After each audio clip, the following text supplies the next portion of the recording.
এই বিপ্লব, মনির ভাইয়ের খেলা নিয়ে কিছু কও তো। মনির ভাই he is a fantastic player, ঠিক আছে, আমি ওনার খেলা দেখে ইমপ্রেস।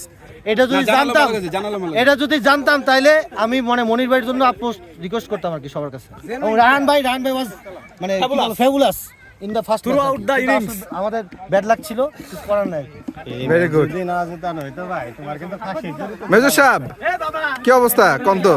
খুবই সুন্দর খেলা হয়েছে, সবাই অনেক ভালো খেলছে, আমরা খুবই প্লেসড। আমাদের দুইটা টিমই অনেক ভালো খেলছে, সবাই অনেক এনজয় করছে। Best of luck. আলহামদুলিল্লাহ। আর মনির ভাই আপনি কিন্তু দুর্দান্ত খেলছেন, আপনি কি জানেন? জি ধন্যবাদ, কিন্তু সবচেয়ে বড় কথা হলো আমাদের যেটা উদ্দেশ্য ছিল এখানে এসে উপভোগ করা, এন্টারটেইন হওয়া, ওটা আমরা হয়েছে। যদিও কালকে আমাদের পরীক্ষা আছে, কিন্তু আমরা পরীক্ষাতে বেশি আনন্দটা আমরা পরীক্ষাতেই, মানে পরীক্ষার যাতে মাঠেই আমরা আনন্দটা বেশি পাইছি ইনশাআল্লাহ। অপোনেন্ট টিম ভালো খেলছে, তারা অন্তত একটা ম্যাচ জিতছে, আমি এতে খুশি।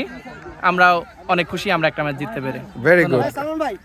আমি জুস খাইছি। এই বিপ্লব দা আমরা সেলেজিং করেছে, উল্টো পাল্টা কথা বলেছে, জাকারিয়া আমার নাম উল্টো পাল্টা কথা বলেছে, সেজন্য ওরা শেষ ম্যাচ হেরে গেছে। ওহো, আপনাদের